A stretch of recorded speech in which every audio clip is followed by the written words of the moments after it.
Today, 5 tips on how to hit the Western forehand. Number 1, finding your grip. Number 2, stance. Number 3, the take back. Number 4, the contact point. And number 5, the follow through. Let's start with number 1, finding the right grip. So your first lesson, you're taught shake the hand, right? But for the Western, it's more of a frying pan. See where we sit on the bevel here? So this is it. It sits, you can see my hand like this. There's your grip. Some of the most important things about this grip. Number 1, when you're gripping it on a scale of 1 to 10, I recommend you grip it about a 4. Problems come into play when you grip it too tightly.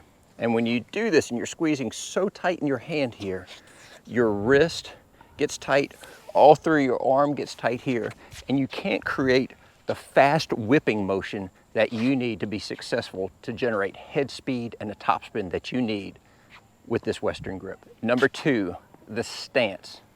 So we're always taught the side stance here, right? And we go forward towards the ball. But some folks find it easier to have an open stance when they make contact. This is exaggerated, but perhaps like this, you need to tinker with it to find out what's right. You want your momentum going forward when you're hitting it. It's definitely easier to have a side stance going forward so you can generate it. But some people get more rotation with their torso and find that open stance works better for them.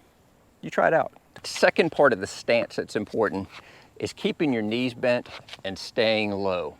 First, nothing good happens when you stand up. All your energy goes like this, and you lose all your power with this grip.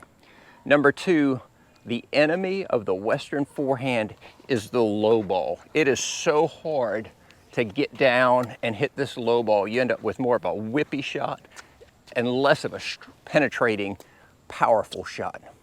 Number 3, the take back. So a lot of us have a big loopy take back. Then we drop the racket down low and go through the ball. Some of us straight back. I personally think the best thing to do, and I'm not saying I do it all the time, is the short take back. It's better for a return of serve because you're not way back here trying to set up. It's just easier, you got more prep, and you do everything from here. Some people get stuck in this hitch. The best way is just a short loop, drop it down, not too far. When you drop it down this low, it's best for hitting a topspin lob, but for our driving shot, the short take back, eye level, is the best one for your take back. Number 4, the contact point. Arguably one of the most important things in hitting your Western forehand correctly.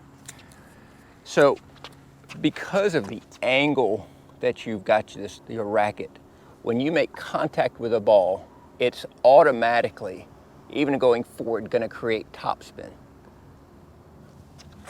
So our contact point, we want to make sure the racket is driving forward at somewhat of an incline, but not too much of an incline, as that creates the windshield wiper effect. And that windshield wiper effect is not good and takes away from your power.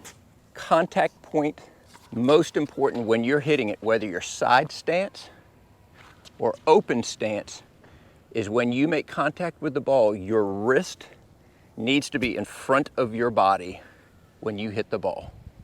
This is critical. Number 5, the follow through. The follow through will make or break how heavy your topspin is with a Western forehand. If you are able to drive through the ball at a nice, easy incline, you will generate drive. Meaning when that ball comes, it hits the ball and bounces heavy at somebody.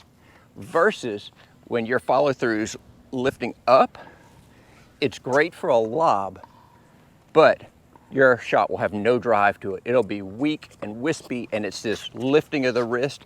We end up with that low ball, that happens to us, or when you're hitting the lob. Those are the 2 acceptable times to give it some lift.